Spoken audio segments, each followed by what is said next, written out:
She needs positive energy only, okay? Please don't come. That's what my sister said. Not thank you. Not sorry. Just that. After I spent $16,000 of my savings to cover her daughter's emergency surgery. Hi. My name is Jordan Alara. I'm 32. And if you think you know how this ends, stay tuned. Because I've never been good at being the villain in their version of the story. I'm the fixer. The calm one. The one they call when it all falls apart. But that night, when I opened the group chat and saw photos of the recovery party, the pink balloons, the matching family shirts, the caption that read, "We're surrounded by love to hearts #FamilyFirst," my chest got tight. They'd invited everyone, even family members I hadn't seen in years. Everyone but me. The woman who paid the bill, Who cried outside the ICU. who lied to her landlord to stall rent so her niece could get the procedure in time. And now, I was too negative. I didn't argue, didn't beg, didn't send a passive-aggressive text. I just booked a one-way solo trip. Somewhere warm. No itinerary. No explanation. The next day, I put my phone on airplane mode and walked barefoot down a quiet beach. I breathed. For the first time in weeks, maybe months. And told myself, let them notice the silence. They did. Because 5 days later, the hospital called them about a suspended account. And suddenly, I wasn't just invited back into their lives. They were at my door. It started with a voicemail. "Hi, Jordan, it's me. Just wondering if we can talk about the hospital thing." No apology. No, thank you for paying. Just the hospital thing. I didn't respond. Then came the group text. My mom. "Sweetheart, can you give your sister a call? She's overwhelmed." Overwhelmed? Was she exhausted from choosing balloon colors while I negotiated a $16,000 down payment? I stayed quiet. That's when the hospital billing department finally sent the family the second invoice. The first had been in my name. The second, redirected to my sister's account. Apparently, she'd insisted on being listed as the guardian for legal reasons. Oops. That new bill? $4,650, due immediately. Because my last transfer had been reversed. I'd called the hospital from the airport. Explained the situation with brutal clarity. I was emotionally manipulated into covering costs. I've withdrawn financial consent. Kindly remove my name from all future correspondence. They did. Now it was on her. And she wasn't ready for that. 14 missed calls in 2 hours. 3 different family members trying to guilt-trip me with soft voices and vague shame. "Jordan, it's not the time for drama. She's going through so much. Family doesn't keep score." But I did. I'd kept score for years. Every borrowed dollar. Every canceled weekend. Every time I covered rent while they posted brunch photos. Now, the silence was loud. And for the first time, my absence was more noticeable than my presence ever was. I didn't disappear out of anger. I disappeared to see who would notice the weight I'd been holding. And the weight was crashing down on them, fast. Because what came next wasn't just financial fallout. It was a chain reaction. By day 5, it wasn't just my sister calling. It was her fiancé. Then her best friend. Then a message request from a woman I didn't even know. "Hi, Jordan. I'm Ashley. I handle the venue bookings for children's parties in Pinebrook. There's a little issue with the final payment." I stared at the message. A children's recovery party. With a $2,300 catering tab. And balloons. And a magician. All charged, guess where? The same credit card I'd canceled mid-flight. They'd booked it before asking me. Just assumed I'd handle it. Now vendors were demanding payment.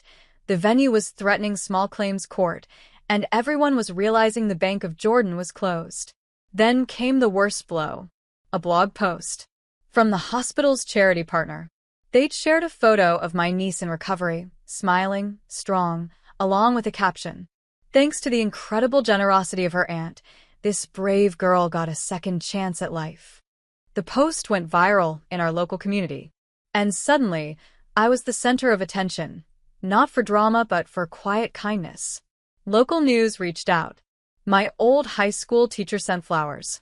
My landlord even wrote me a thank you note with $100 off rent. My sister? She was humiliated. Because in every comment section, people were praising me. Not her. Not her parents.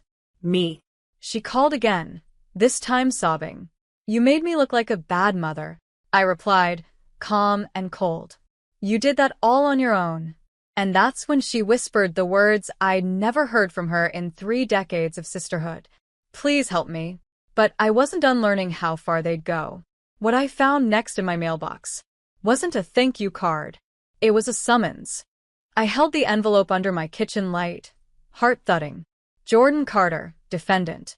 Case no #8429, CV. Breach of verbal contract. Filed by my sister. She was suing me for emotional damages and financial sabotage, claiming I intentionally canceled payments after agreeing to cover them. Said I caused public embarrassment. Said her daughter's health was at risk because of me. My hands were shaking, but not from fear. From something deeper. Older. This was what it had always been. Manipulation in designer clothing. I called a lawyer. A pro bono women's legal clinic handled the first consultation. They read the claim and laughed out loud. This'll get thrown out faster than a junk mail coupon. Still, I prepared. I gathered texts, voicemails, the invoice trail, bank receipts, that hospital post, time-stamped and viral. At the hearing, my sister arrived in pearls and crocodile tears. She sobbed about betrayal, about broken promises, about sisterhood. The judge, an older black woman with silver hair and a steel gaze, listened quietly. Then she turned to me. Miss Carter, do you have anything to say? I stood. Not angry, just clear. I didn't abandon my niece. I paid for her life-saving care. What I won't pay for, ever again, is being used. The judge nodded once. Sharp. Final. Case dismissed. Plaintiff is advised to reassess her definition of family. My sister burst into tears again, but no one followed her out this time. Not even our mom. Outside the courthouse, the sun hit my face. I had a voicemail from the hospital. A nurse I'd never met. Jordan, I don't know what you did, but your niece's recovery is ahead of schedule. She keeps asking when she'll see you again.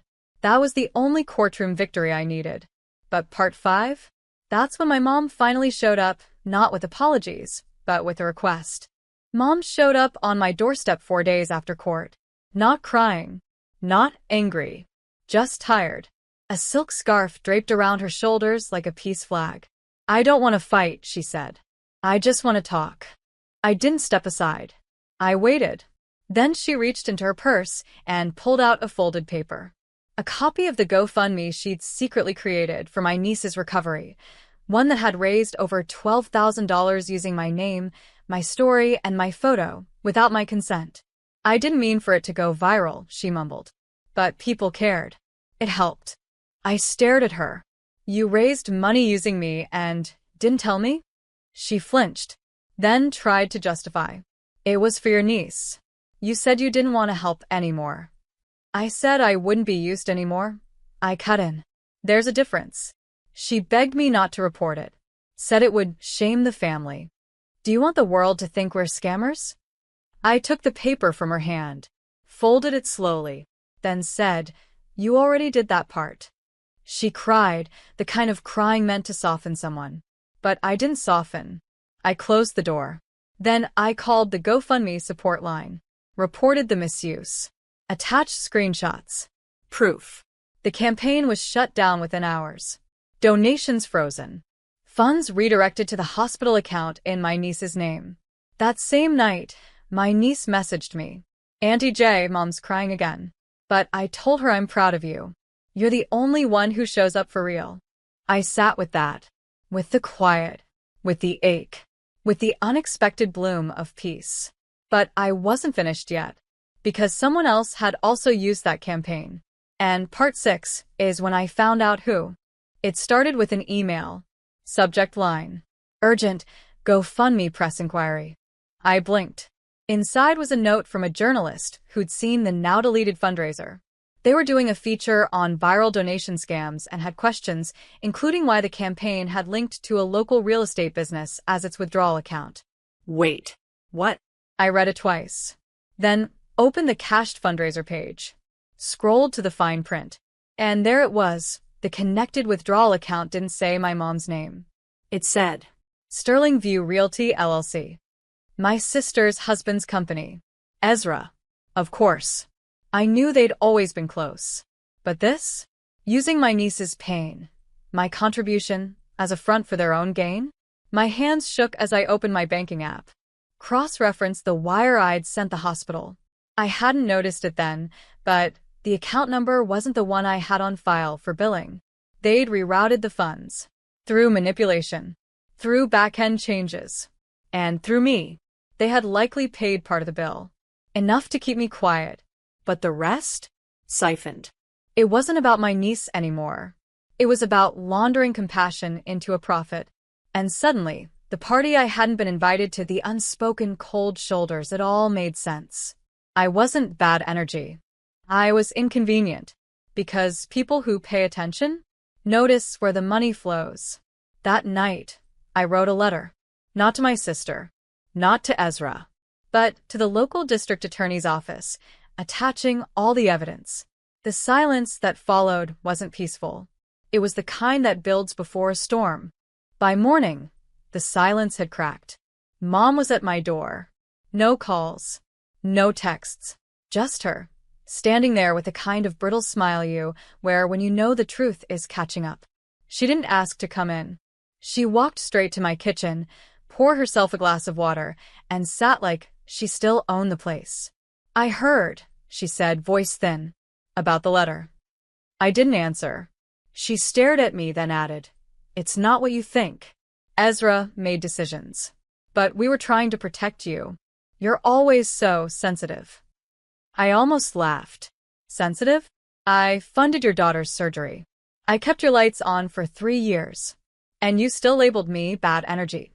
She stood, the mask slipping. "You're going to ruin us." "No," I said quietly. "You did that when you turned compassion into a con." She opened her mouth, but just then a knock at the door. I didn't have to guess who it was. A woman in a gray blazer stood there, badge visible, notepad ready. Behind her, another officer. "Are you Miss Caldwell?" I nodded. "We'd like to ask you a few questions regarding an open financial misconduct case. We have a report of fraudulent fundraising, misuse of healthcare funds, and unauthorized rerouting of bank transactions." I stepped aside. My mother's face drained of color. "I didn't," she began. But her voice was already too late. They didn't come to accuse me. They came because I was the witness. The whistleblower.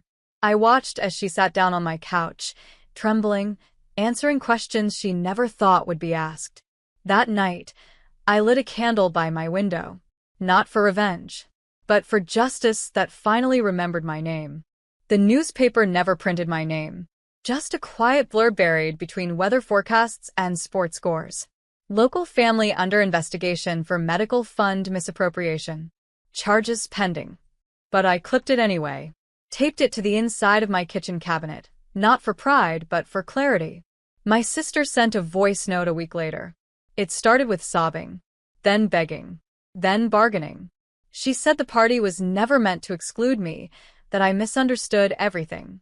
That family is messy, but love is real. I didn't respond. Not because I didn't care, but because sometimes healing means choosing silence over reopening wounds for someone else's comfort. The hospital called again. This time, to tell me the debt was cleared. A donor, anonymous, had paid the remaining $4,000. I knew it was Sarah. No message. No credit. Just grace. And so I did what felt right. I took the money I'd saved for next month's rent and booked a tiny cabin by the lake. Just me, a journal, and an old paperback I hadn't touched in years.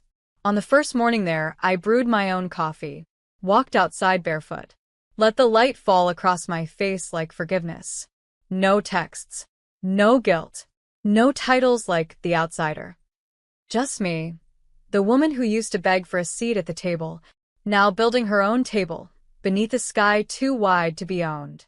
As the wind kissed the pine trees and silence wrapped around me like a soft coat, I whispered, "You'll never steal my peace again. They say healing is loud." But mine? It arrived in the form of stillness. And for the first time in years, I felt whole.